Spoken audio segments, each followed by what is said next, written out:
In Opening Mexico, co-authors Julia Preston and Samuel Dillon look at the history of democracy in the country. This talk is an hour and a half.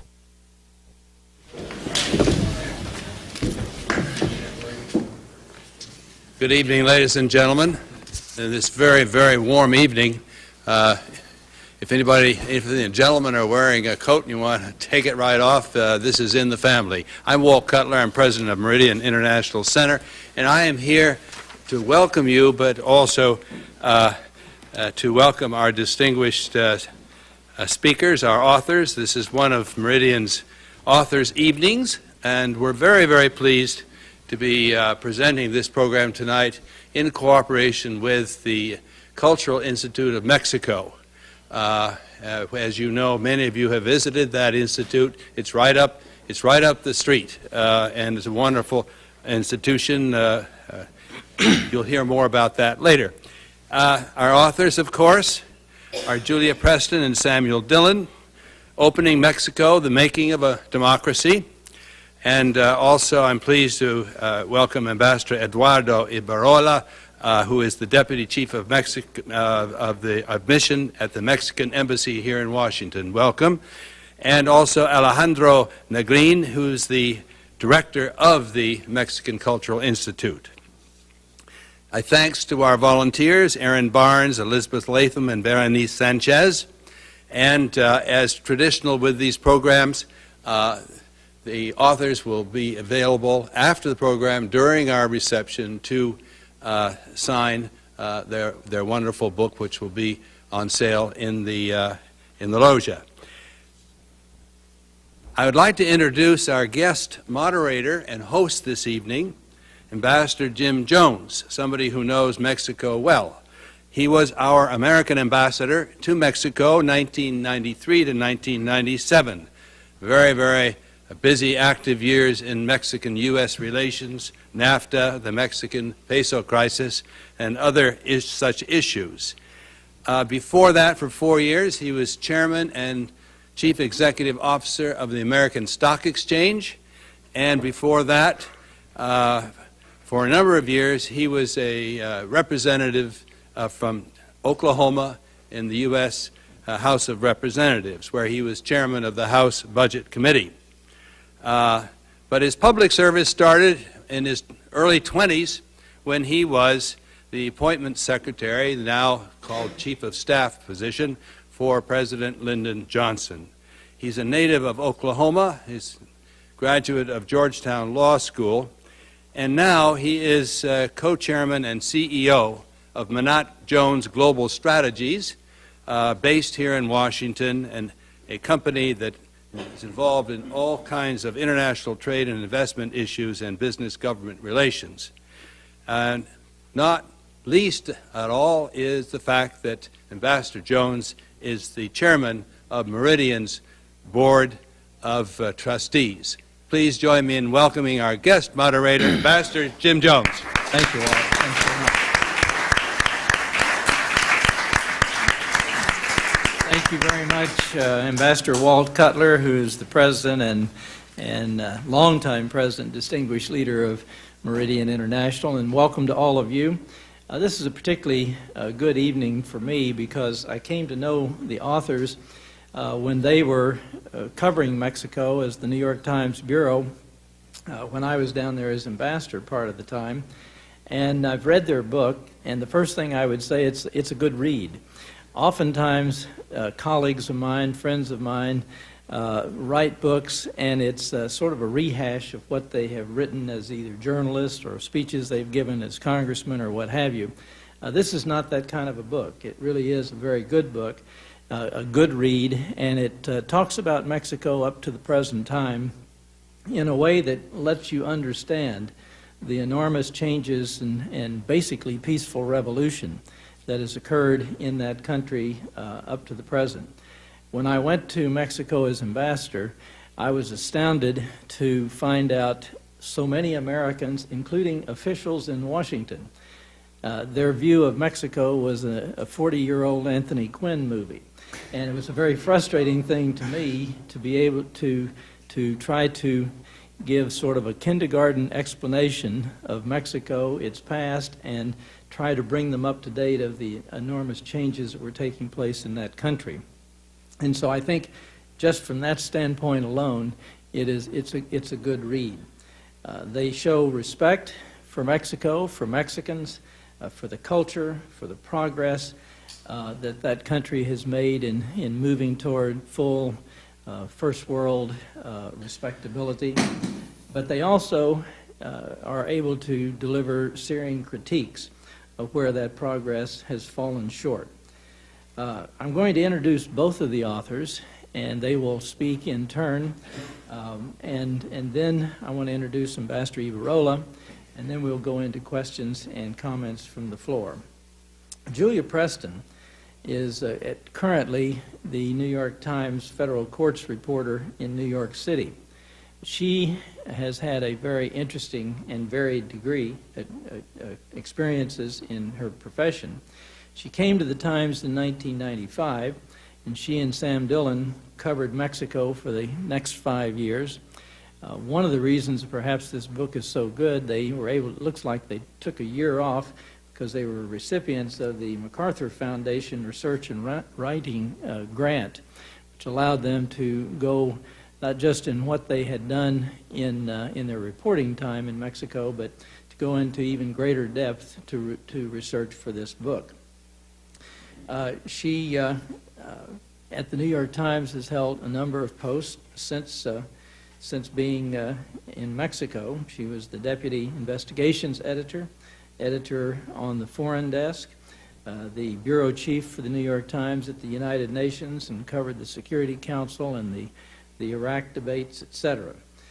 Before that, she was at the Washington Post. She was covered Latin America and again the United Nations, and she was Bureau Chief in Miami, where she covered a great deal of Central America. And she also was at the Boston Globe and National Public Radio before that.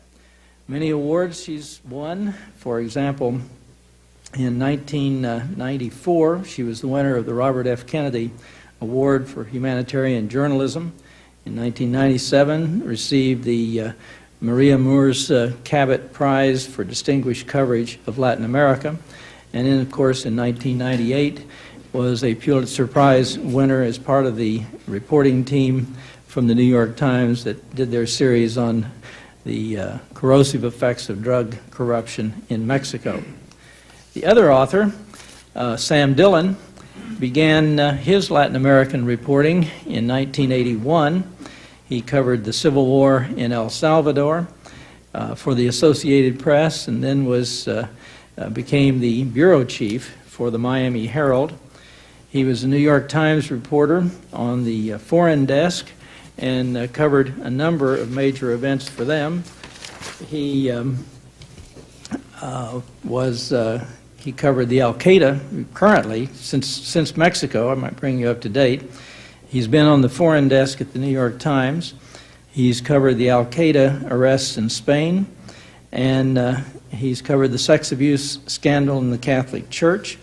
He's currently the national education correspondent for the New York Times, covering trends in public education and higher education. He too has won a number of awards.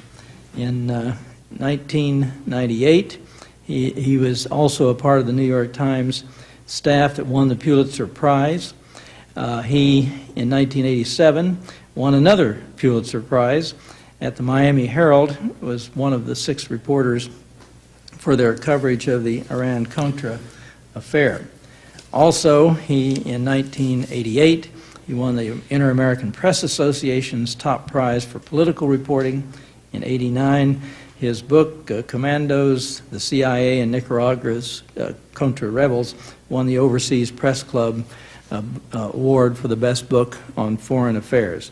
So as you can see, our 2 authors have spent a great deal of their careers in Latin America, but they have also had wonderful experiences outside of that region also. So it's a great pleasure for me to welcome both of them to Meridian, and I'll call on Julia first for her comments. Thank you.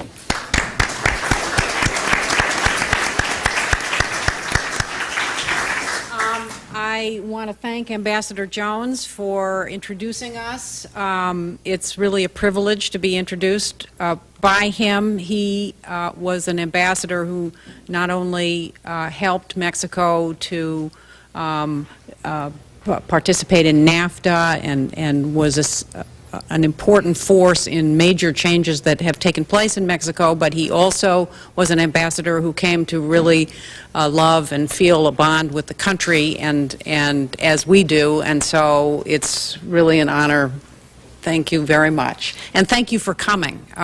Writing a book is it turned out to be very hard work, and there were times when we, wondered, why are we doing this? And the idea that we had was so that people who love Mexico and care about Mexico would read it and get a new idea and help to, that we would help to form a new image of this country. And so here you are, the readers that we wrote this book for, and we're very grateful that you came.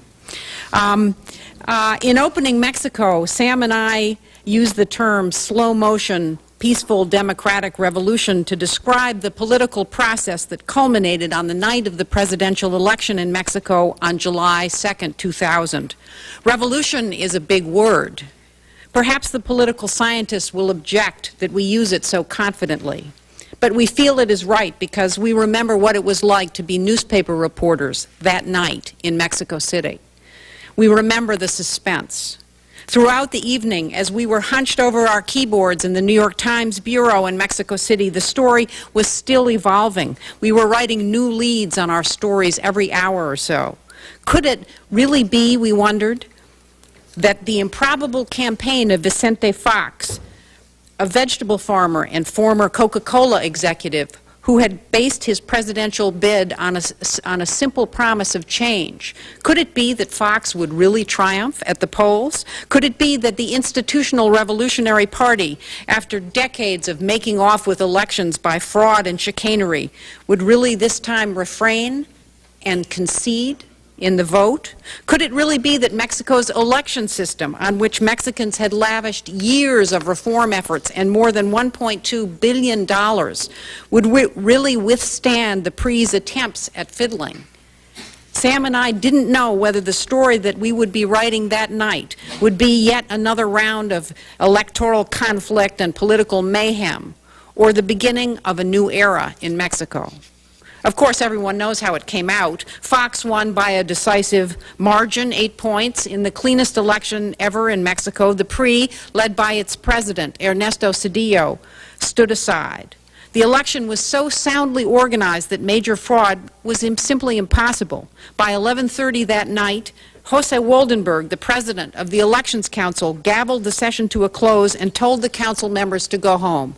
There was no crisis for them to manage.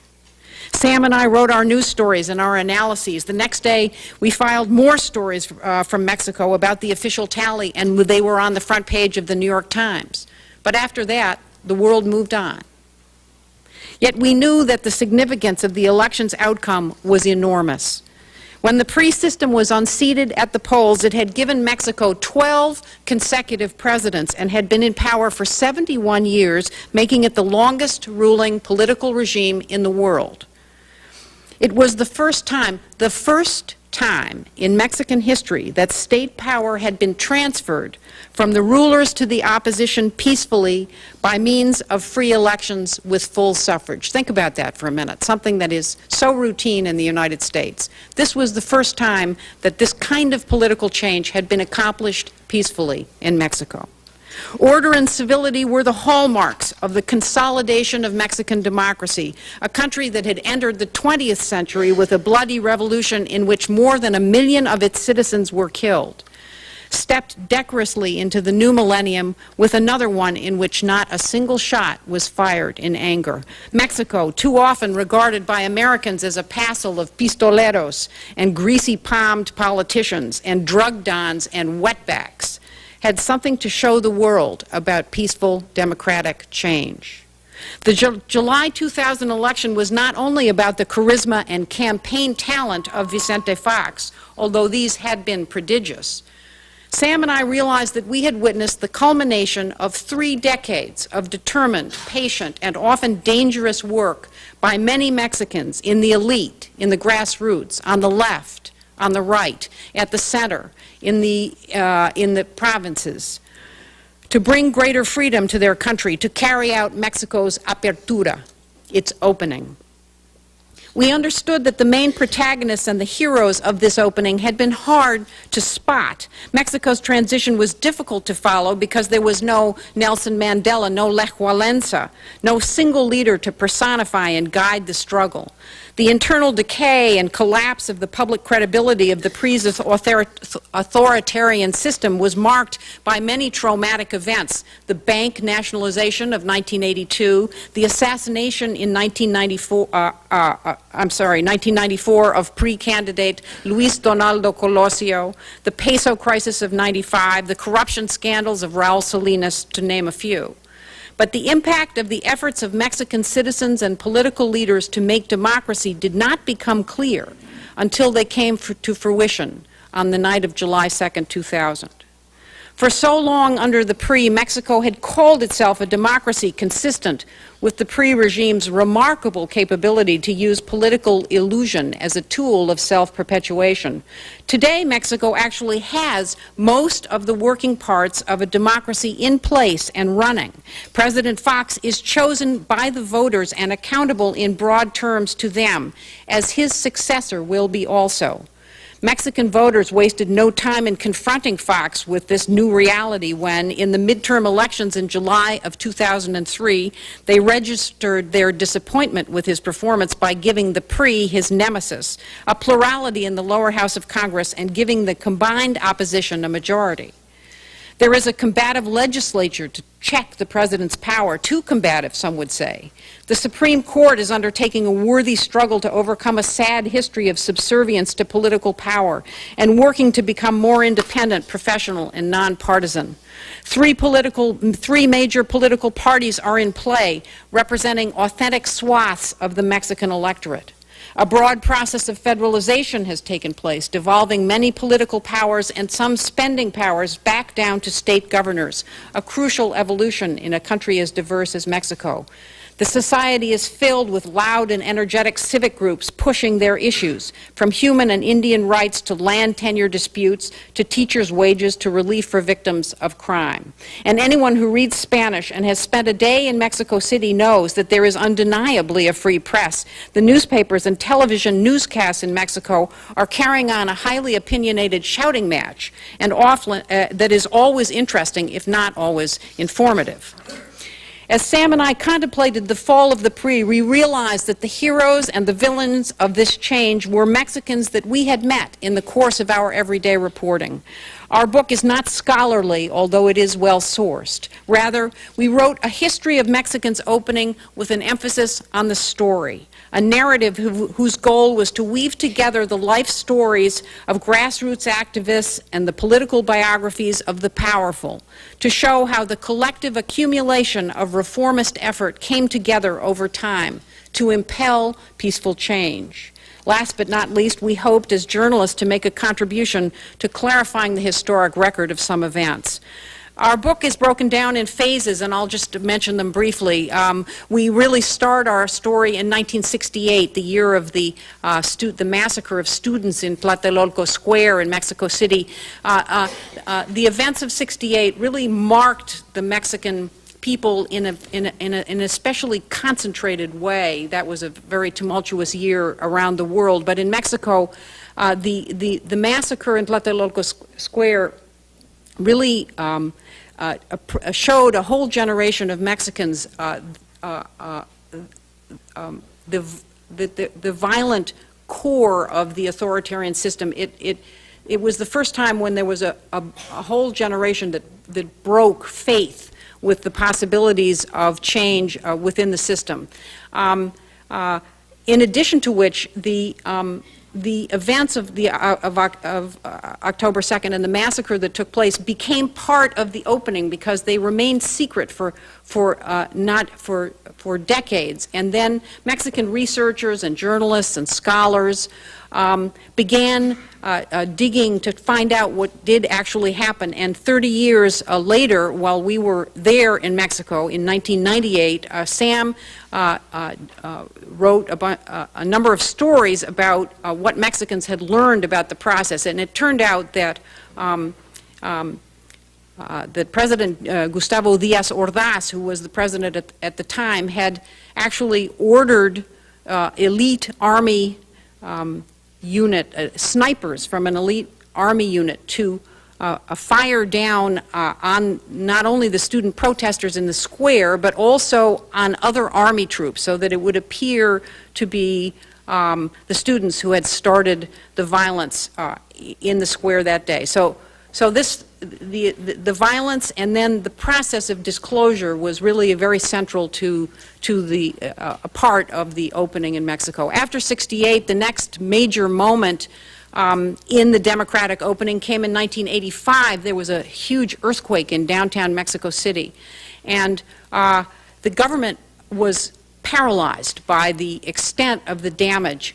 This was the nature of the authoritarian system was it was very discouraging to grassroots activism. The PRI did not like people to mobilize outside of its own forms of organization, tightly controlled forms of organization. And after the earthquake, within the days after the earthquake, people rushed out into the street in the face of the paralysis of the government, to begin digging in the rubble to look for their survivors and to recover the remains of their dead. And it came to a kind of a confrontation between the government, which was most anxious to raise buildings that had been ruined and kind of move on, and people who were anxious to recover the victims of this of the earthquake. And it was really the beginning of what we call civil society in Mexico. It was an experience in which people learned for the first time that you could have a community organization in a neighborhood, that people could go out, for example, and stand in front of a bulldozer that the government had sent in to raise a hospital or raise a public building that had been damaged, and stop that bulldozer from coming forward. And so this was the moment when you know, non-governmental community organization first began to appear in Mexico. After '85, we go to 1988, which was the year of the election contest between Carlos Salinas and a man named Cuauhtémoc Cárdenas, who was a man of the left. He had been part of the authoritarian system, and he broke with it. And it was an election that was marked by rampant fraud. It is the year, 1988 is the year in Mexico that when people say, se cayó el sistema, that the computer crashed. And Sam did the reporting for that chapter. It turned out when he started to get into it that people in Mexico didn't actually really know what had happened that night. And there was a whole myth that the government had set up, the Interior Ministry had set up a computer to tally the votes, and that at a certain point it had emerged that Salinas was not going to win, and they'd stopped this computer and they'd stopped the vote count, and they'd gone in and done this cyber fraud and let the thing, and then come out with new results. Well, it turned out that it was actually both a more complex and a simpler story. It was the fraud. There was a computer. There was a fraud, but the fraud was really an old-time fraud of pre-operatives across the country going in and, you know, adding zeros to the tally of the pre, and stuffing ballot boxes and doing stuff that they'd been doing for that they had really perfected. The other thing that's significant about, so anyway, if you read the book, you could find out a new version, a new account of what did actually happen in 1988.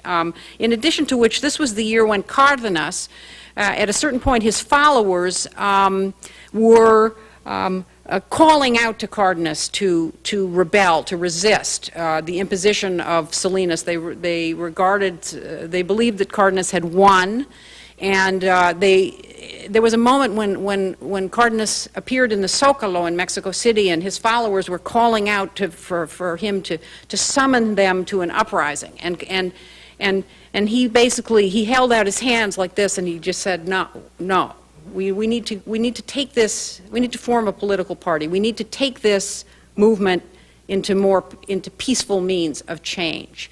And part of what we do in our book is show how that happened over and over again.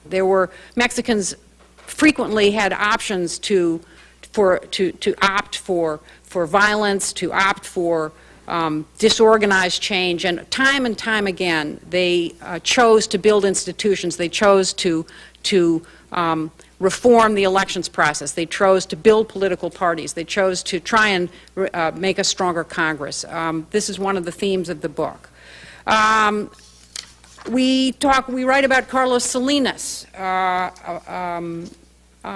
Salinas, we think of Salinas, I mean, people in this country knew Salinas both because of the glory days of the passage of NAFTA and then his dramatic fall from grace.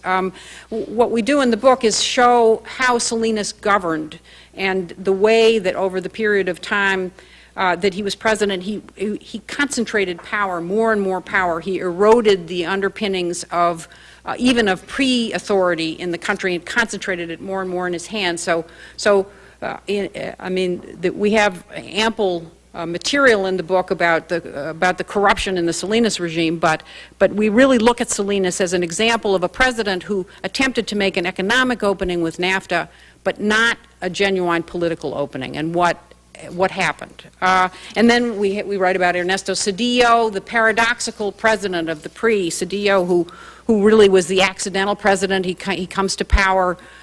He becomes the presidential candidate because of the assassination of the man who was really supposed to be the presidential candidate. And Zedillo, the trauma of the events of 1994 really impressed on Zedillo that the old system was really not working anymore to control and transfer power in Mexico. And we show how Zedillo really in quite a determined way carried out campaign finance and other kinds of electoral reforms that really made it possible to level the playing field and give Fox a chance to win. We write about heroes in our book, I'll just mention one who you might be able to understand is a man named Luis H. Alvarez. Don Luis was a textile manufacturer from Chihuahua.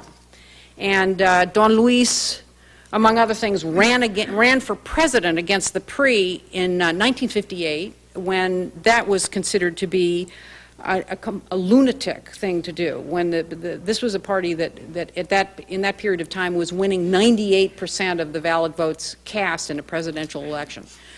Don Luis carried out a hunger strike in Chihuahua in 1986 in the square in Chihuahua, and he's a very gentlemanly white-haired guy, and his presence in the square in this tent in the square in Chihuahua to protest electoral fraud, it proved to be a magnet for intellectuals of the left. It was a moment when across the political spectrum people came together united to understand the possibilities that the PRI could be overthrown, that democratic change could take place peacefully in Mexico. We write about Sergio Aguayo, who's a man who started out his life in a street gang in Guadalajara and went on to become a PhD from Johns Hopkins University. Sergio, among his many accomplishments, was he organized a nationwide movement of poll watchers, people who would just go to the place and just make it physically impossible by their presence for the PRI to carry out the type of subversion of the electoral process that they had. Our book is a great rarity, which is an essentially optimistic book about Mexico. But we recognize that crippling problems remain. Fox, brilliant as he was in campaign, has proven to be a surprisingly ineffective chief executive. His unpersuasive performance is a serious problem for the fledgling democracy in Mexico, where the political system still revolves around the president, and Mexicans still expect their president, to a certain extent, to be a caudillo, a strong man. Early in his term, Fox squandered his electoral mandate from optimistic voters by making a half-hearted legislative alliance with the old system, with the PRI, abandoning his core promise of change for a pact with the devil that produced few results. Fox also failed to marshal the disciplined support of his own querulous party, the PAN, leaving the field open for his congressional opponents in other parties to block him at every turn. And we can talk some more about this. There are reforms that Mexico really needs: an educational reform, a tax reform. Fox has not been able to make progress on that, and it's a serious problem at this point for Mexico. Because of the strengths of the new democracy and because of its weaknesses, the United States needs urgently to give new priority to this country. To state what should be obvious, we share a 2,000-mile border with Mexico. It is a treaty-privileged trading partner, one of our very largest trading partners.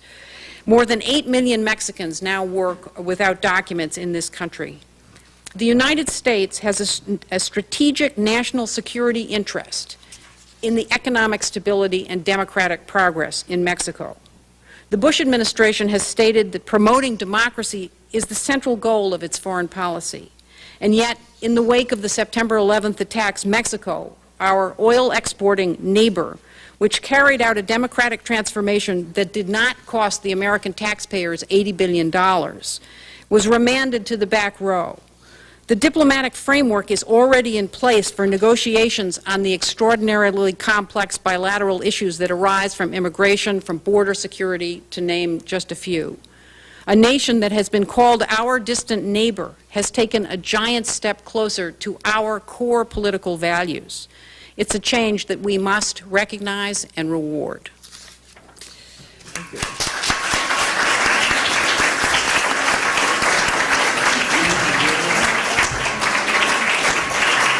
Thank you, Julia. And now the co-author, Sam Dillon. And while Sam is getting to the podium, I might ask if any in the Meridian staff knows where the air conditioning unit is, and maybe get a little more air.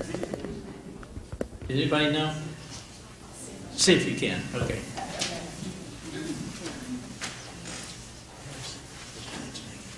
Ambassador Jones, thanks for your wonderful introduction. Thanks for the Meridian International Center for having us.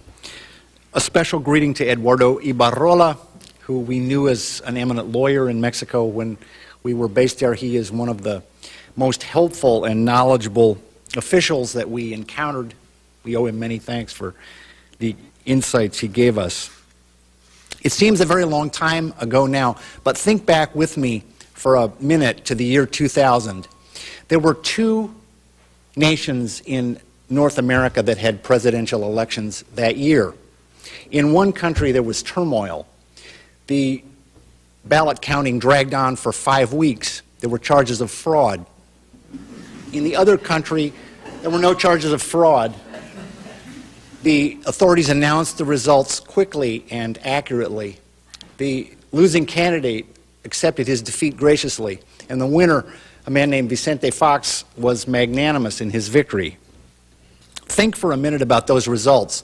The elections in the United States, which considers itself to be the world's premier democracy, were an embarrassment. And the elections in Mexico were exemplary.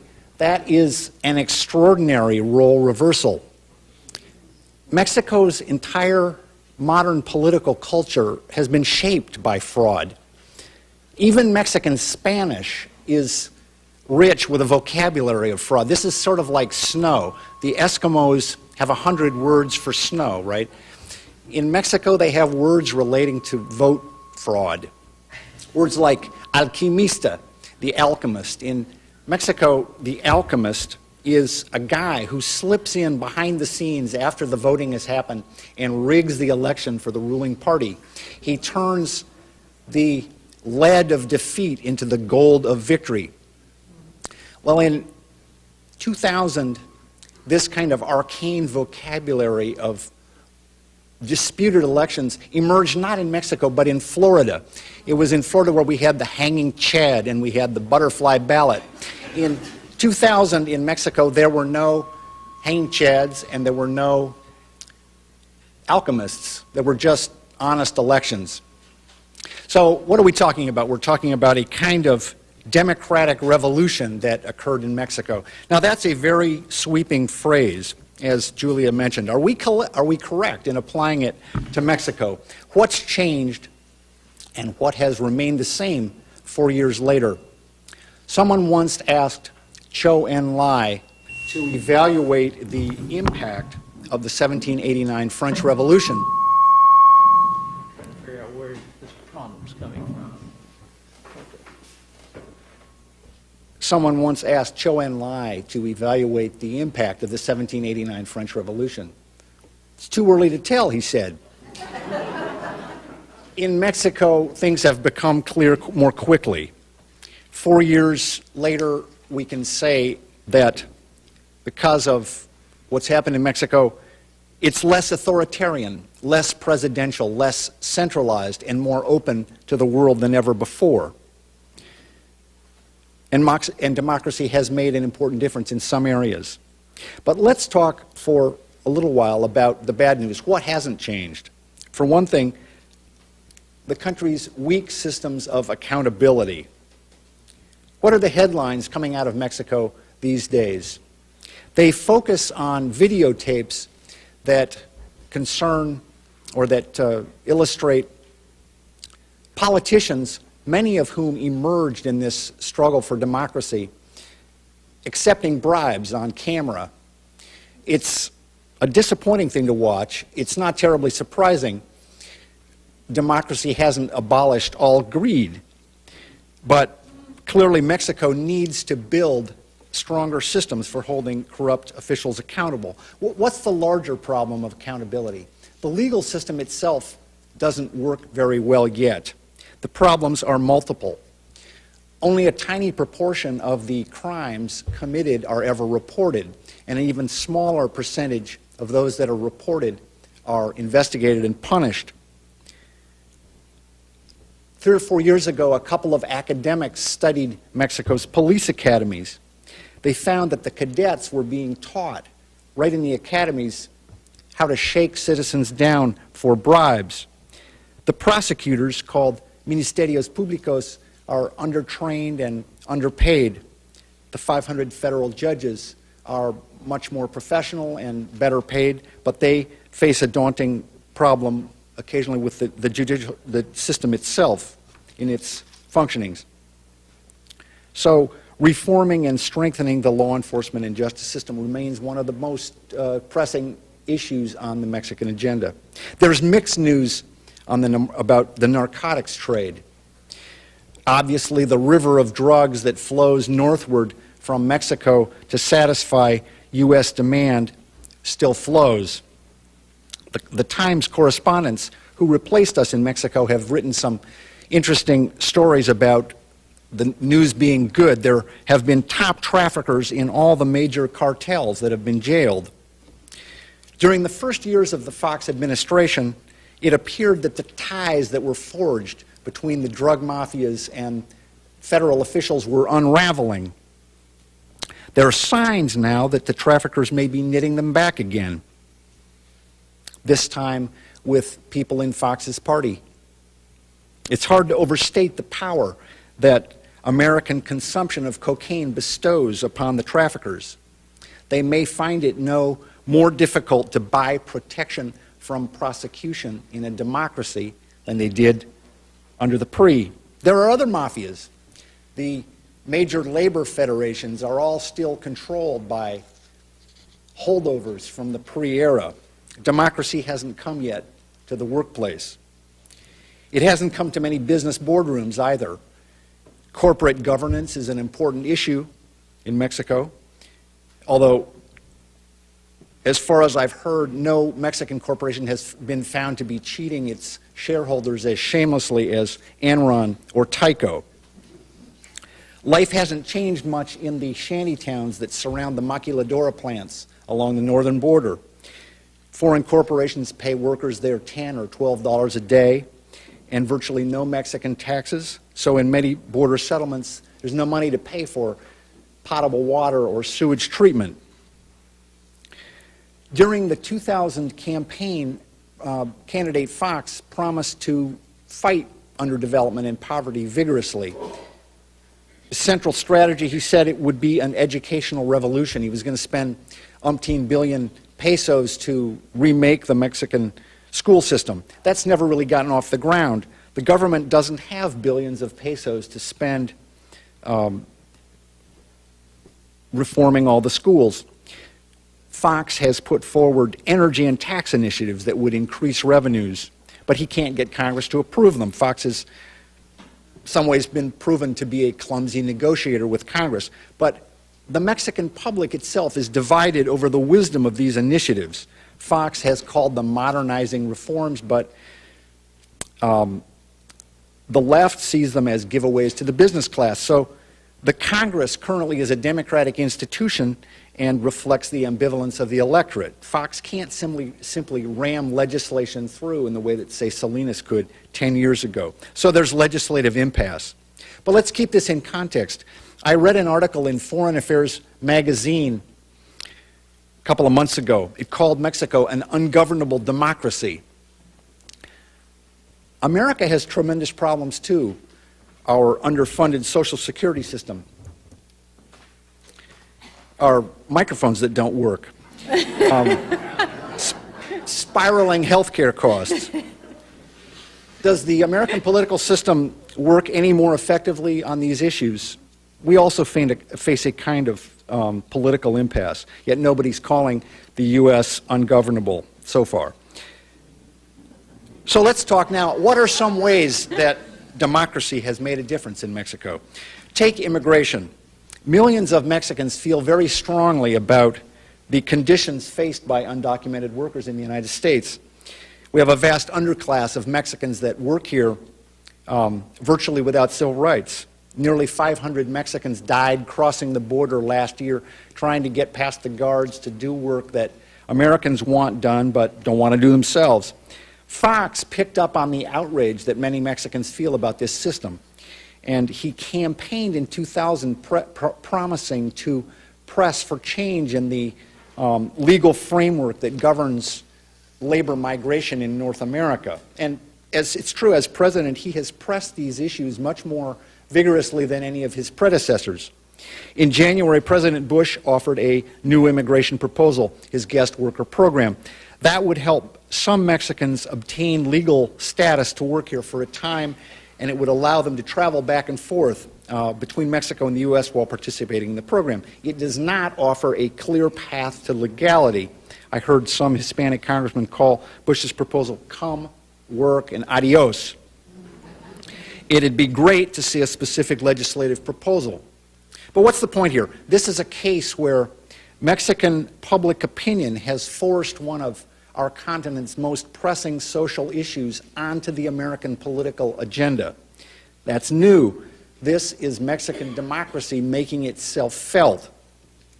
Democracy brought a similar dynamic to the diplomacy at the United Nations in the lead-up to the invasion of Iraq. The United States, in that period, adopted a fairly traditional attitude towards Mexico. The message was, you're our neighbor, you're in our backyard, we're counting on your vote at the Security Council. U.S. policies seem to forget that the opinions of Mexican voters now matter. By overwhelming margins, the Mexican people did not appreciate the idea of a preemptive war. They don't believe in that. And so President Fox, unlike Jose Maria Aznar, did not lend Mexico's endorsement to that war, because the Mexican people didn't support it. Obviously, Mexican foreign policy has differed from Washington's in the past, but this was new. This was not some Cold War balancing act. President Bush seemed to take Mexico's refusal to vote with us at the UN as a personal insult, but this was a decision driven by the dynamics of Mexican public opinion. This, too, is Mexican democracy making itself felt. There's a lot of cheap talk about democracy these days. So how to accurately characterize Mexico? The country has a democratic electoral system, but much of its political culture remains stuck back in the authoritarian era. Still, Mexico's accomplishments look deep and genuine when you compare them with the democracy that Washington has been trying to export to Iraq. Last year, occupation officials in Iraq wanted to schedule direct national elections quickly. They couldn't. They were wringing their hands. What was the problem? Well, they found that political parties in Iraq were weak or non-existent.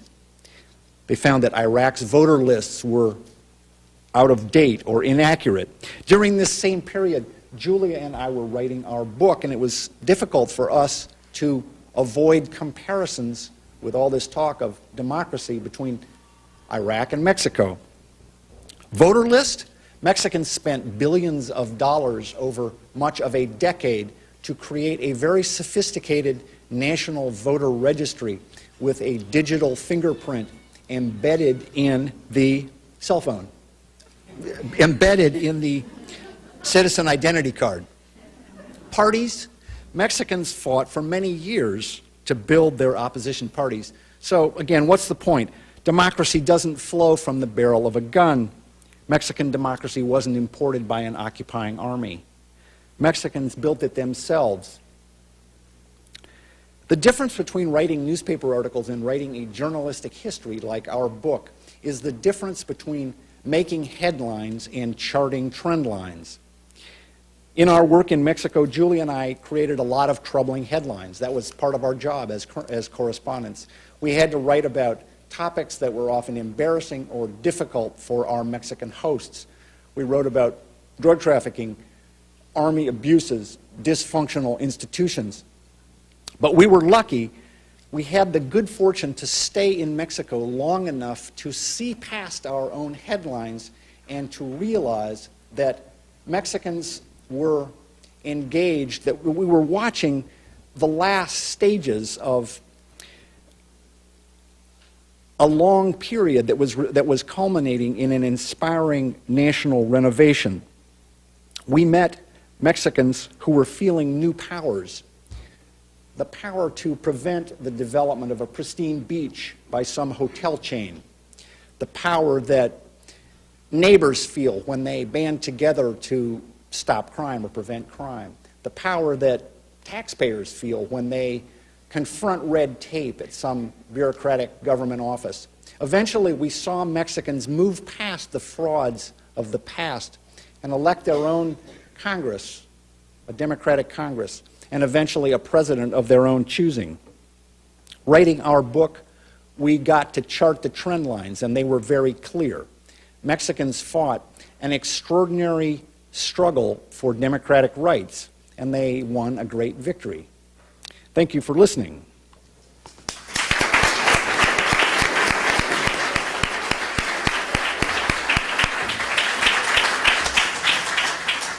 Sam, thank you very much, and Julia. Again, since I obviously am not going to replace Oprah Winfrey, I didn't even give the name of the book, but it's Opening Mexico, the Making of a Democracy.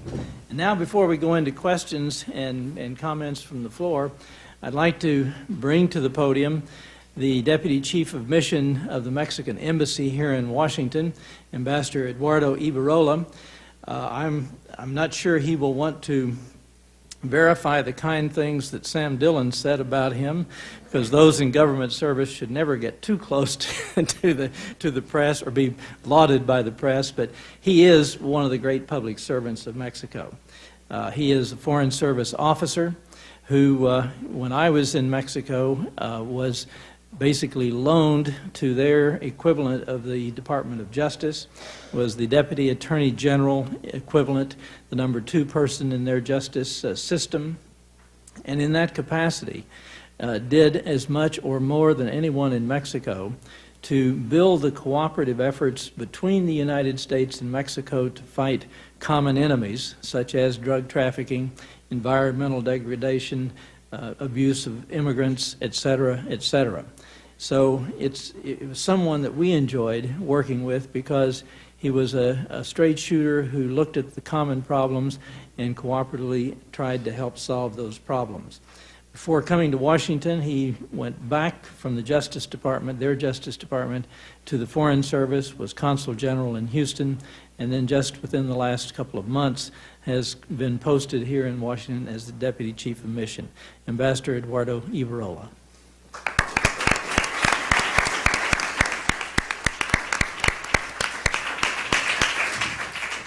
Thank you, Ambassador Jones. Thank you for your kind words, and Sam, Julia.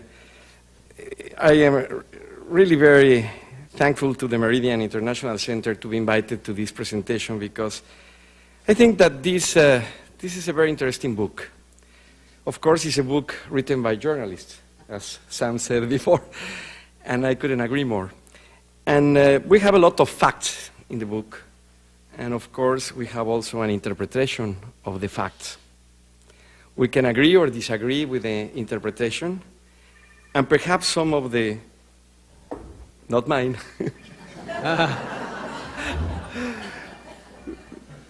your revenge. Some of the facts are still to be written. I mean, the evidence of the facts are perfectly, I'm a lawyer and I have that, perhaps that disadvantage, but sometimes the facts are also on dispute. But this is a book that makes to us a lot of reflections about Mexico and about our current history. As you know, there is nothing new about American journalists writing about Mexico. We have, of course, as you said in your book, the distant neighbors of Alan Reading, but we can go back even to 1908 with the interview, the famous interview of Porfirio Diazs with James Krillman, when Porfirio Diaz said that Mexico was prepared to democracy. That was 1908, before the revolution. And the book of Sam and Julia, a friend of me told one day that perhaps it's a kind of book that you start reading by the index. I see now my name there, so I was very happy. And but the important thing about the book, the main point about the book is that, of course, we are now, and I am absolutely proud of that, we are now a country with a full democratic system. Of course, in some parts of the book and in the reviews of the book made in other papers say that, well, it's still not a perfect democracy. Well, I ask, and I have been professor of political science for many years, what is a perfect democracy? Where is a perfect democracy? But certainly we Mexicans are working on that, and we have a lot of things to do. Our homework is still very, very hard. And as someone in the book, some of the sources, a good friend Sergio Aguayo said that before the elections of 2000, we were struggling for a clean elections. Now, our main target is to tear down networks of corruption and to build institutions that work by democratic rules. And this Sergio Aguayo said in the book, this is more difficult. Of course, we Mexicans now have a full democratic and political system. We have a clean, legal, transparent electoral system. We just read about a couple of Mexicans that were members of the Electoral Commission of Mexico, that is now a civil body, it's not a government agency, that were invited to Iraq to advise the Iraqis in how to create their electoral system there. We Mexicans are advising outside of Mexico electoral procedures and systems. It couldn't be possible before our transformation. Of course, the electoral system that we have now wasn't built in one single day. It was a process, a lot of changes in previous administration that started perhaps with López Mateos and the diputados de partido, the House members with proportional representation at that time, at the times of Luis H. Álvarez, as has been said here, and finished with the constitutional transformation in the last administration where not only we have an electoral system that is completely independent, that we have specific rules about campaign financing that are very important because now the elections are really fair in terms that the political parties are getting money from the public treasury. It's not private money, just a very small proportion of the money that is financed for the political parties comes from the private sources. And this is also related with drug money and other illegal sources. So we Mexicans are paying a lot of money for our democratic system. But we have a clean, legal, and transparent electoral system and an independent and judicial dispute resolution body in electoral cases. But as you know, democracy starts with elections, but don't finish with them. We now, as has been said before, we have a complete freedom of speech. The media, both written and electronic, is completely free. Criticism to the government, to the president, is always on daily basis. It's a national tradition now to criticize everything what is going on in Mexico. And not only the official activities, but also the personal life, like in some countries that everybody knows. So you don't have a private life. We have now, this is very important, and it was promoted by President Fox and accepted by Congress by consensus, a Freedom of Information Act. We Mexicans now have that kind of law. And this is a very important law for information and also a very important law to fight corruption. Because, of course, we have and we have to respond to society where the money goes, what we are doing, why we are doing that. And they can ask for almost for everything. Confidential information has to be classified, but also can be declassified. We have an independent and plural Congress. Some of the most important reforms announced by President Fox, energy, tax, labor, are being in discussion in Congress, and perhaps they are going to remain in Congress for many months and perhaps years. But that happens in any democratic society. There's a part in the book that is being said that we Mexicans had more than 400 constitutional amendments. Our Constitution was written in 1917. And that's true. We have perhaps more than 500 amendments of our Constitution. In the past, it was very easy to amend the Constitution because if the President wants to do a change, the Congress will accept it. We have a system, I think, more or less the same that you have here. We need a special majority in Congress, and then the state legislatures have to vote the amendment of the Constitution. We have a lot of amendments. Now it's very difficult to change the Constitution. But the problem, technically speaking, about the Mexican Constitution is that our Constitution goes to every single detail of our legal life. It's like a ruling, our Constitution, in some parts. It's not a general body, but it's so specific in some areas, like energy, like labor, like others that sometimes you really need to change the Constitution for everything. But that's a matter that has to be discussed in the transformation of the Mexican state, because certainly the Constitution of Mexico must be updated in many aspects. I put you an example. The House is the body that authorizes the budget. But we don't have a real strong prescription that what could happen if the House don't authorize the budget for the next fiscal year on time. You know about that. It has happened here. But we Mexicans need to be prepared for that because the budget is now a piece of legislation that is strongly discussed. And that is good for democracy. We, of course, now have a completely independent Supreme Court and professional federal judicial judges. Of course, the judges in Mexico, the federal judges, are very well paid. They are professionals. We don't have a jury system. We have a professional judge system. But we have still to work in order, let's say, to establish, and we left when I was the Deputy Attorney General, we prepared draft legislation, and it's still pending in Congress, to create judges specialized in organized crime. It's not judges faceless or without face, like in the Colombian case at the beginning. No, it's just specialized judges that are going to deal with organized crime or terrorist, or that they will need a special protection, special preparation, and special protection for their families, because intimidation, of course, is always a problem for judges. We have now our version of the General Accounting Office that is in Congress, and that is an independent body that is going to have the accountability of government. It's working, and of course, well, it's going to be developed. And of course, the Fox administration has made enormous and tremendous efforts in having a very strong policy toward human rights, and we are members of a lot of multilateral conventions on human rights that were, in the past, were rejected.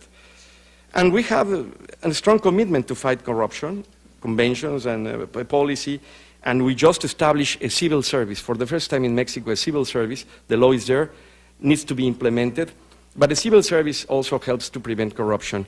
And the civil service of Mexico goes as high as a general director, which is very interesting, and the deep federalism.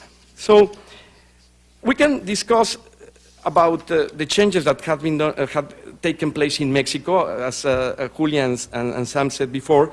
I think that I don't need to add anything else, but the important point is that the book is really, I would say, a mandatory source for everyone that wants to learn about Mexico in current times, among the transformation of Mexico to our a full democratic society. I said, I understand that in justice we are also making a lot of progress, and although the road is very difficult and of course is not an easy solution. I said when I was the Deputy Attorney General that cleaning the police is like trying to fix a car in movement. And that is very difficult, but we are working on that, and the Federal Preventive Police and the Federal Investigative Agency from the Attorney General's office. And after the tragedy, because it was a tragedy, and I was a participant as a witness, first from row witness of the Gutierrez Rebollo case that is very well described in the book. Well, the reaction of the government at that time was before the President Fox administration, but the reaction of the government was to create, for the first time in the Mexican judicial system, judicial history, a vetting system that is working systematically and that is being established. Every single federal agent that is going to be hired by the Attorney General Office or by the Federal Preventive Police and other bodies must to have a vetting procedure that includes the polygraph. That was a reaction to that very difficult situation of the Gutierrez Rebollo case. And I want to finish with this. I think, Julia, that perhaps a lot of people are thinking that the administration Fox administration, as you said, is ineffective. But we have to think something. Ineffective compared with whom? We have to analyze the Fox administration in the framework that this is the first administration of modern Mexico that is running a complete democratic country, with a Congress that is completely independent, with a judicial branch that is completely independent. And I think that we will have to compare what the results of the administration are going to be with a comparison with the next administration that are going to run in Mexico in a full democratic country as we are now, and that, again, we Mexicans are very proud to have that.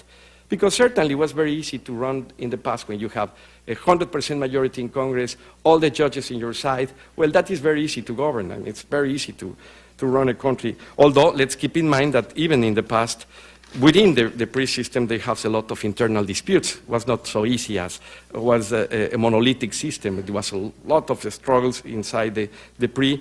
But at the end, of course, the president prevails. That is not anymore the case, because the president is running a country that is completely democratic and that he has to work every single day working with Congress to convince our legislators and to litigate in the constitutional cases that we have.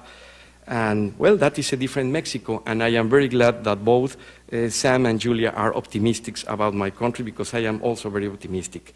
I just want to finish telling you that I was in Houston with Julia, and she was very kind to dedicate their book to me, and she said something about for the fight for the rule of law in Mexico, to Eduardo Ibarrola, considering that I was working on that. And I couldn't agree more, Julia. Thank you for these words, because I really believe in the rule of law, and I really believe that we Mexicans are doing a tremendous effort to the rule of law to prevail in Mexico. Thank you. Eduardo, why don't you sit here?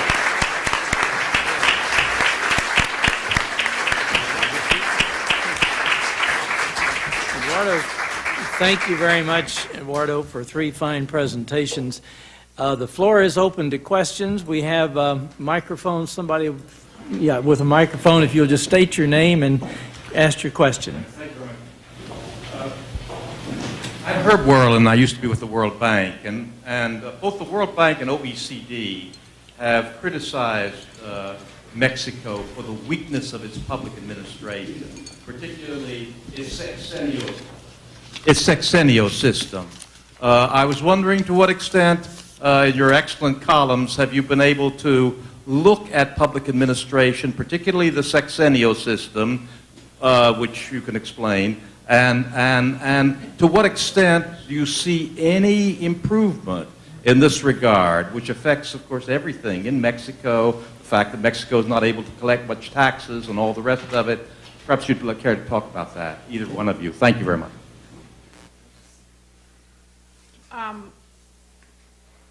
The sexennial system is that the president of Mexico serves a 1 6-year term and is not, by constitutional mandate,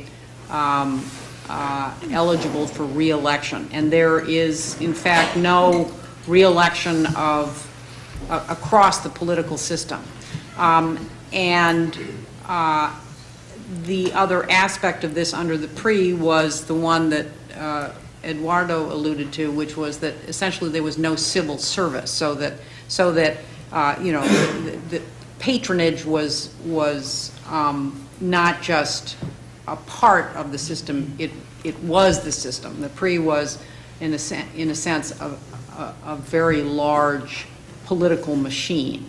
I think there is a widespread consensus today in Mexico that one of the first things that has to happen is to begin to have re-election of lawmakers, of federal lawmakers and local lawmakers, and this will.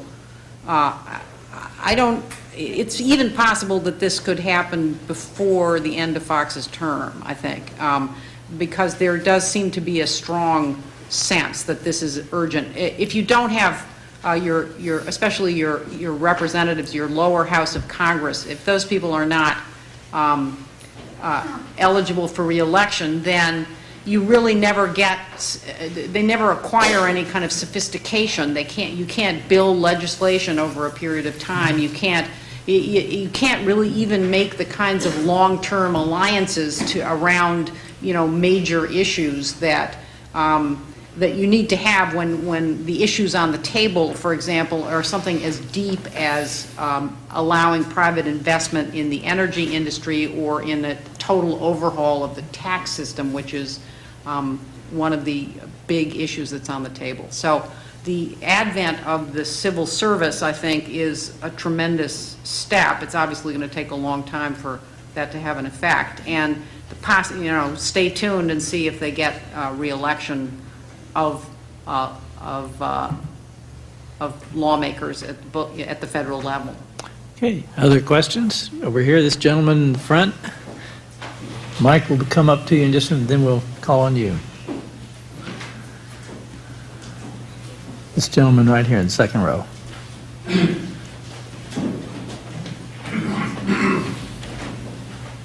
Don Peretz. One aspect of the relations between Mexico and the United States is the constant movement of tens of thousands of Mexicans northward across the border into the United States. Since these reforms and changes that you've described to come about, has there been any decrease in this movement of Mexicans northward into the United States? Sam, do you want to alternate?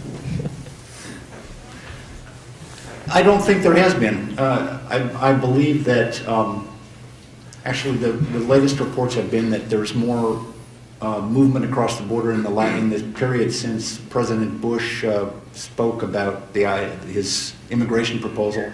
It's given some people in Mexico the idea that they might be able to take advantage of that and get involved in a program in which they could get some sort of legalized status. the dynamic that drives immigration is that there are about somewhat more than a million young people who come onto the labor force every year in Mexico.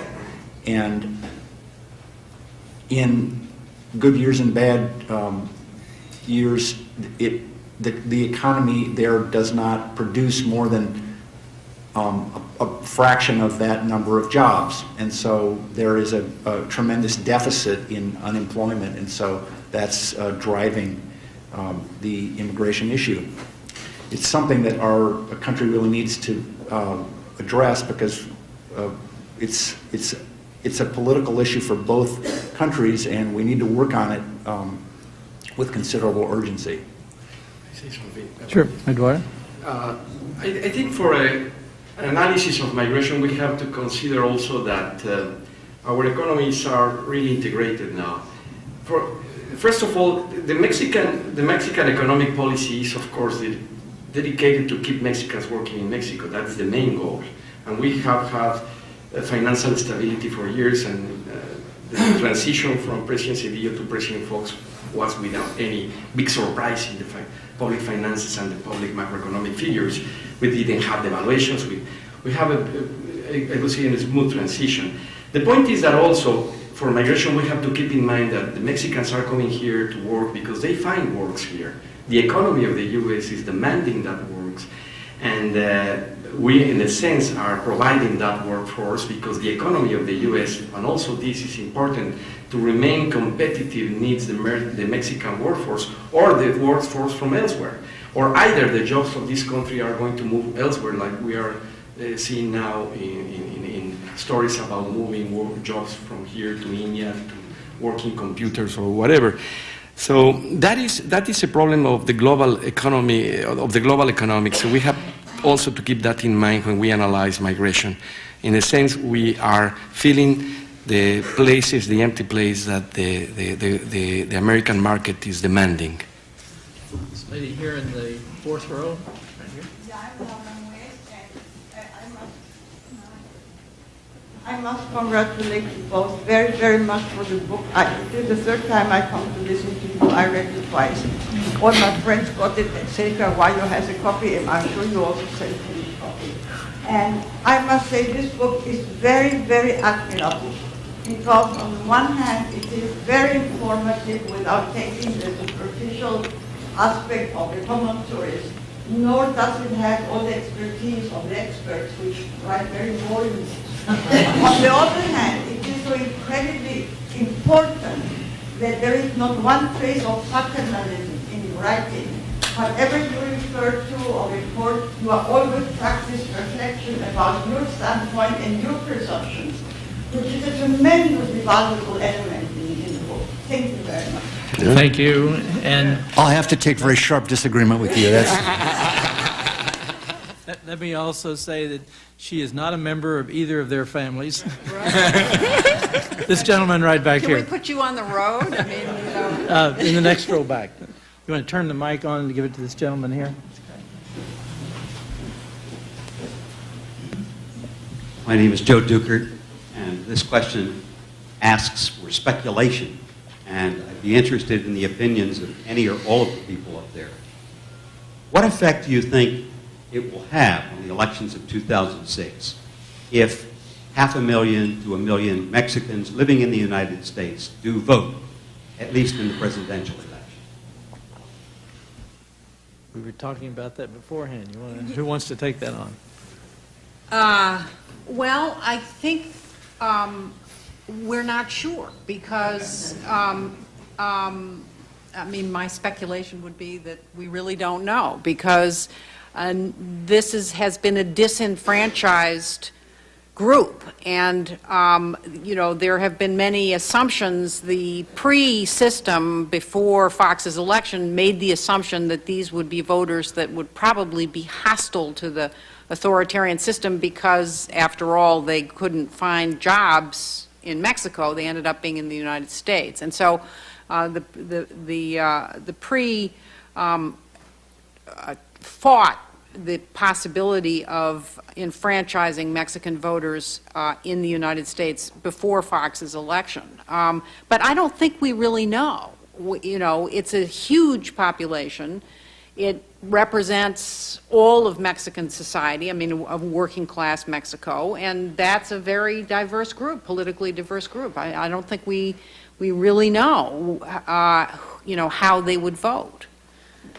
I think we all agreed that to have an efficient process starting from ground zero to allow 8 million people or so to vote is going to be enormously difficult, and it has to be approached with great care. Okay. Yes, ma'am. My name is Terry Shaw, and I was wondering if you could, could you please tell us how the PRI has changed in the last 4 years and what kind of a showing they may make in 2006?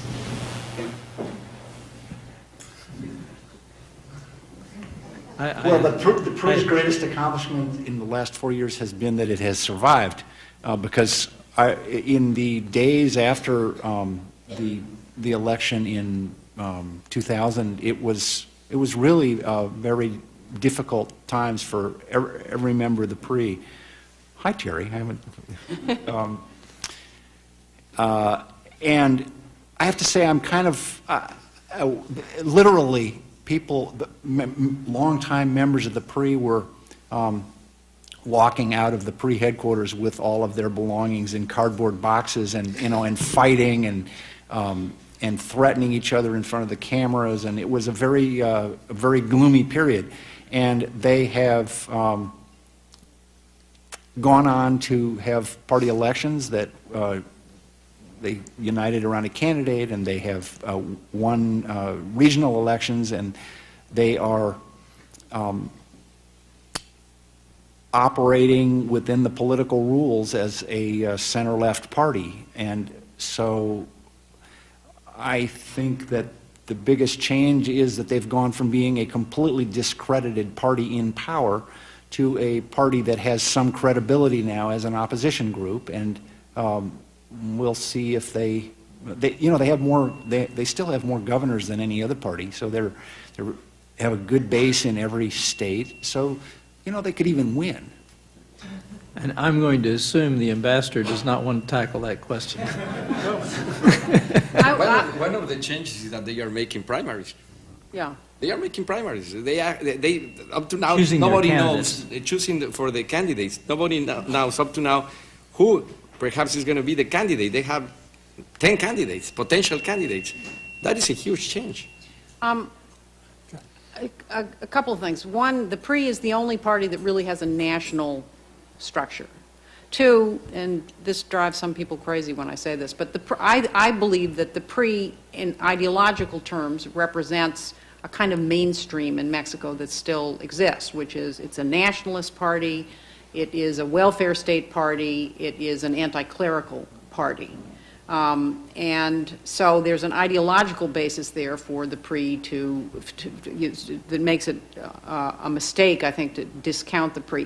Their current leadership, they have elected the old guard. So Roberto Madrazo is one of, deeply corrupt politician who has become the president of the party and may be their candidate in 2006, and we have great anecdote in our book. Here, I'll take this opportunity to do a little advertisement. We have in our book an early confrontation between Roberto Madrazo, who may well be the pre-candidate in 2006, and a man named Andrés Manuel López Obrador, who is currently the mayor of Mexico City and is very likely to be the candidate for the leftist PRD in 2006. So if you want a preview of this possible confrontation to see who these people are, read this book. But I would predict that the PRI will lose by a long shot in 2006, and that will precipitate a new cycle of reform within the party. And, I would say don't count them out in 2012. Okay. Yes.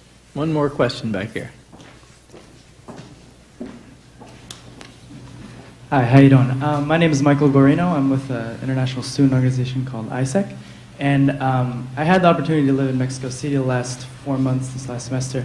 And my question is with regards to the black market economy and corruption in that sense, and excluding drugs and all that, because something that I witnessed was that like it's a pretty vibrant economy and a real big chunk of the economy. And I was wondering, you know, they have these things called tianguis, which are, you know, like stands and whatnot that are really important in the Mexican city economy, and how that, like, corruption is influencing that, because there's a whole mafia behind all that and stuff. So. Okay, who wants to comment? Well, the only black market, street black market that's larger than the Mexico City street black market is on Canal Street in Manhattan. I don't know. That's not the answer that you were looking for, I guess. The informal economy is an important factor in every Latin American capital, from Rio to Lima. You've probably traveled around, so you know. Tourists who travel to Latin American capitals and find it difficult to walk on the sidewalk because there's so many marketeers tend to form a negative impression of the informal marketeers, but in fact they provide employment for huge numbers of people that aren't being employed by the formal economy. So it's a you probably know a lot more about it than I do, but what little I've looked into it, it's a fascinating cultural and economic culture that is, I guess I'd advise people not to form quick judgments about it. It performs functions that aren't necessarily what you think on first impression. One of the purposes, perhaps not the major purpose, but one of the purposes of the tax reform that the Fox government has put forward and has been espoused by a number of economists is to bring that informal economy into the formal economy so everybody can sort of pay their fair share. And then the tax system as it is now works against that. Let me thank all of you for being here, for the questions.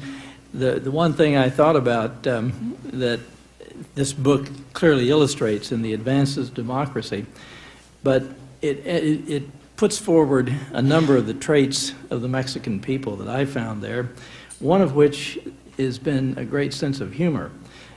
In the 1994 elections and again in the 1997 elections, we worked closely and tried to assist in every way we could to help the Mexican government do what they wanted to do to bring off clean elections. And I was trying to get back to the United States to tell Americans the kinds of things that were happening there. So on one occasion after the 94 election, I think it was, I was speaking to an audience here with the then Mexican ambassador to the United States, Jesus Silva Herzog, who came from a political background. And I was trying to explain the great advances in democracy and said that for the first time, the Mexicans are going to allow exit polls, so that within 2 hours after the election, because of these various exit polls, they will be able to call the elections, the winners, and how the elections turned out, which is a great check on fraudulent election problems. Ambassador Silva Herzog got up in his turn to speak. He said, you know, this is not so impressive. When I was in the PRI, we used to be able to call the elections 6 weeks before they occurred. In any event, thank you all very much for coming. The books are out there. Thank you for our authors.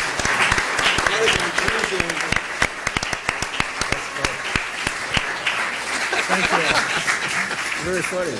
I can imagine Chucho Silva saying that. Julia Preston and Samuel Dillon won a Pulitzer Prize in 1998 for their New York Times series on drug-related corruption in Mexico. Opening Mexico was published by Farrar, Straus, and Giroux. For more information, visit fsgbooks.com.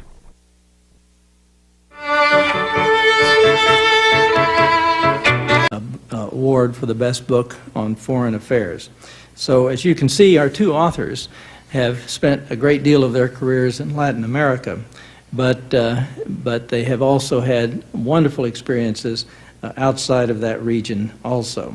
So it's a great pleasure for me to welcome both of them to Meridian, and I'll call on Julia first for her comments. Thank you.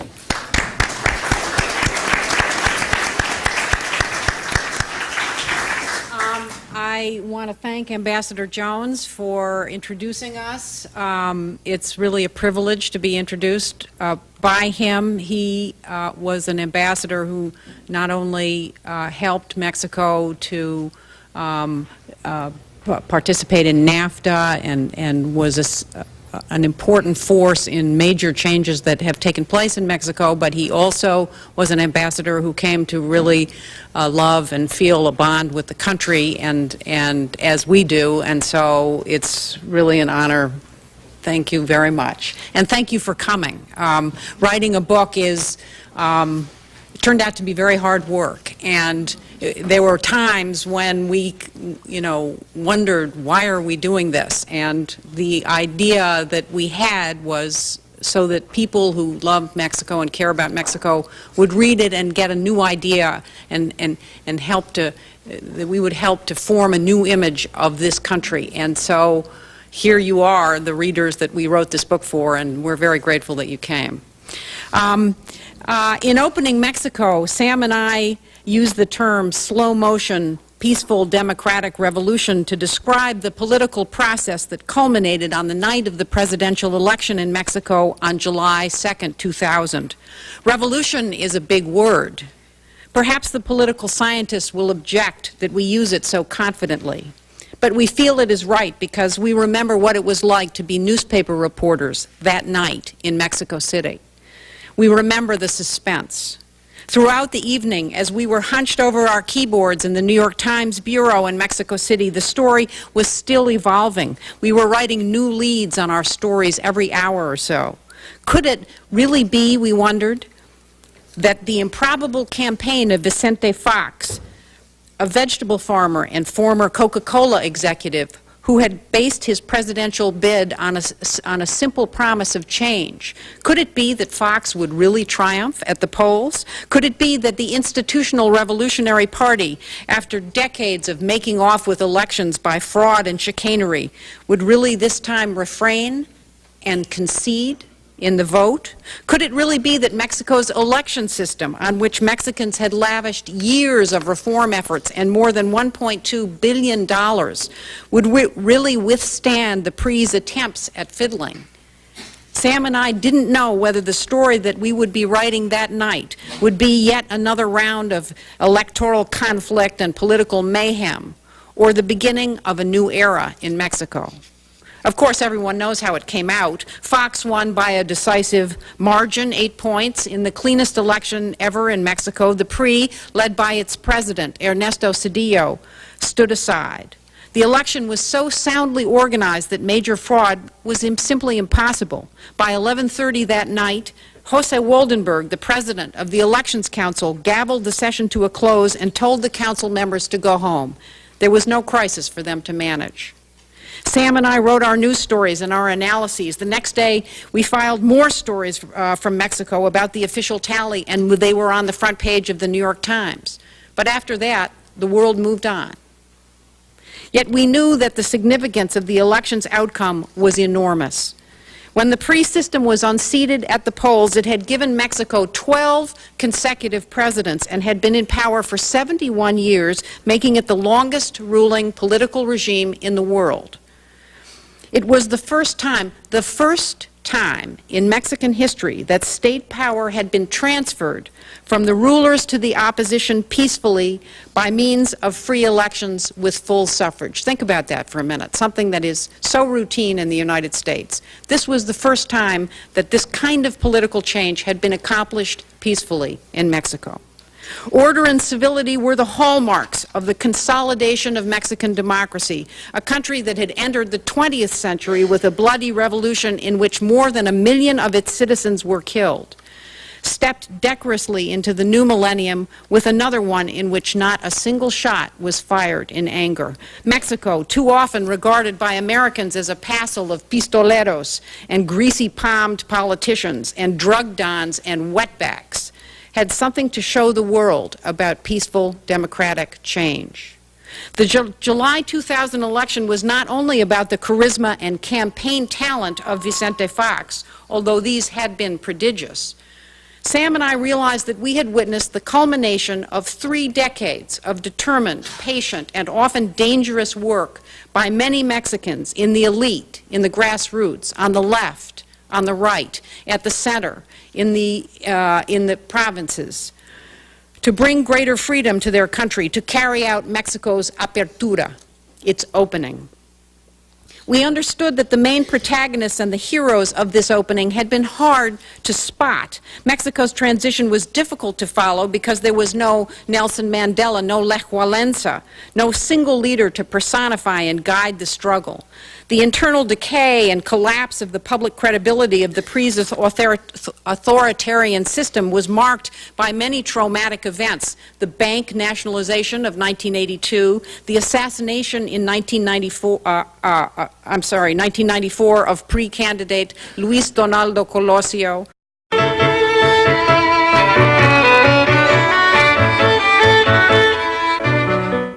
In Opening Mexico, co-authors Julia Preston and Samuel Dillon look at the history of democracy in the country. This talk is an hour and a half.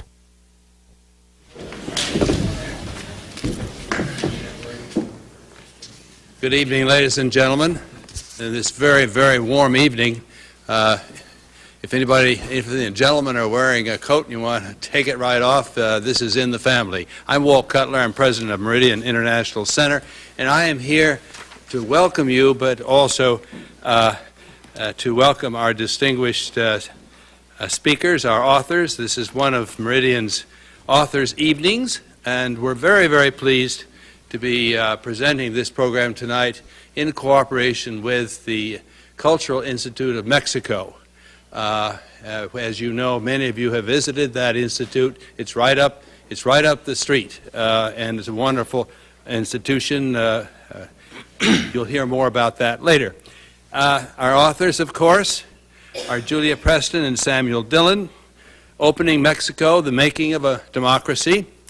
And also I'm pleased to welcome Ambassador Eduardo Ibarrola, who is the Deputy Chief of Mission at the Mexican Embassy here in Washington. Welcome. And also Alejandro Negrin, who's the Director of the Mexican Cultural Institute. Thanks to our volunteers, Aaron Barnes, Elizabeth Latham, and Berenice Sanchez. And as traditional with these programs, the authors will be available after the program during our reception to sign their wonderful book, which will be on sale in the loggia. I would like to introduce our guest moderator and host this evening, Ambassador Jim Jones, somebody who knows Mexico well. He was our American ambassador to Mexico, 1993 to 1997. Very, very busy, active years in Mexican-U.S. relations, NAFTA, the Mexican peso crisis, and other such issues. Before that, for 4 years, he was chairman and chief executive officer of the American Stock Exchange. And before that, for a number of years, he was a representative from Oklahoma in the U.S. House of Representatives, where he was chairman of the House Budget Committee. But his public service started in his early 20s when he was the appointments secretary, now called chief of staff position, for President Lyndon Johnson. He's a native of Oklahoma. He's a graduate of Georgetown Law School. And now he is co-chairman and CEO of Manat Jones Global Strategies, based here in Washington, and a company that is involved in all kinds of international trade and investment issues and business-government relations. And not least at all is the fact that Ambassador Jones is the chairman of Meridian's Board of Trustees. Please join me in welcoming our guest moderator, Ambassador Jim Jones. Thank you, Walt. Thanks very much. Thank you very much, Ambassador Walt Cutler, who's the president and longtime president, distinguished leader of Meridian International, and welcome to all of you. This is a particularly good evening for me because I came to know the authors when they were covering Mexico as the New York Times Bureau when I was down there as ambassador part of the time. And I've read their book, and the first thing I would say, it's a good read. Oftentimes, colleagues of mine, friends of mine, write books, and it's sort of a rehash of what they have written as either journalists or speeches they've given as congressmen or what have you. This is not that kind of a book. It really is a very good book, a good read, and it talks about Mexico up to the present time in a way that lets you understand the enormous changes and basically peaceful revolution that has occurred in that country up to the present. When I went to Mexico as ambassador, I was astounded to find out so many Americans, including officials in Washington, their view of Mexico was a 40-year-old Anthony Quinn movie. And it was a very frustrating thing to me to be able to try to give sort of a kindergarten explanation of Mexico, its past, and try to bring them up to date of the enormous changes that were taking place in that country. And so I think just from that standpoint alone, it's a good read. They show respect for Mexico, for Mexicans, for the culture, for the progress that country has made in moving toward full first world respectability. But they also are able to deliver searing critiques of where that progress has fallen short. I'm going to introduce both of the authors, and they will speak in turn. And then I want to introduce Ambassador Ibarrola, and then we'll go into questions and comments from the floor. Julia Preston is currently the New York Times Federal Courts reporter in New York City. She has had a very interesting and varied degree experiences in her profession. She came to the Times in 1995, and she and Sam Dillon covered Mexico for the next 5 years.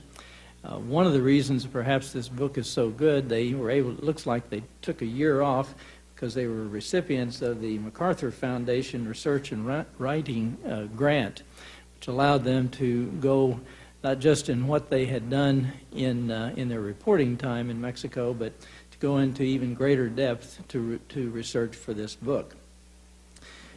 She, at the New York Times, has held a number of posts since being in Mexico. She was the Deputy Investigations Editor, editor on the Foreign Desk, the Bureau Chief for the New York Times at the United Nations, and covered the Security Council and the Iraq debates, etc. Before that, she was at the Washington Post. She was covered Latin America and again the United Nations. And she was bureau chief in Miami, where she covered a great deal of Central America. And she also was at the Boston Globe and National Public Radio before that. Many awards she's won. For example, in 1994, she was the winner of the Robert F. Kennedy Award for Humanitarian Journalism. In 1997, received the Maria Moore's Cabot Prize for distinguished coverage of Latin America. And then, of course, in 1998, was a Pulitzer Prize winner as part of the reporting team from the New York Times that did their series on the corrosive effects of drug corruption in Mexico. The other author, Sam Dillon, began his Latin American reporting in 1981. He covered the Civil War in El Salvador for the Associated Press, and then became the bureau chief for the Miami Herald. He was a New York Times reporter on the Foreign Desk and covered a number of major events for them. He covered the Al-Qaeda currently since Mexico. I might bring you up to date. He's been on the Foreign Desk at the New York Times. He's covered the Al-Qaeda arrests in Spain, and he's covered the sex abuse scandal in the Catholic Church. He's currently the national education correspondent for the New York Times, covering trends in public education and higher education. He too has won a number of awards. In 1998, he was also a part of the New York Times staff that won the Pulitzer Prize.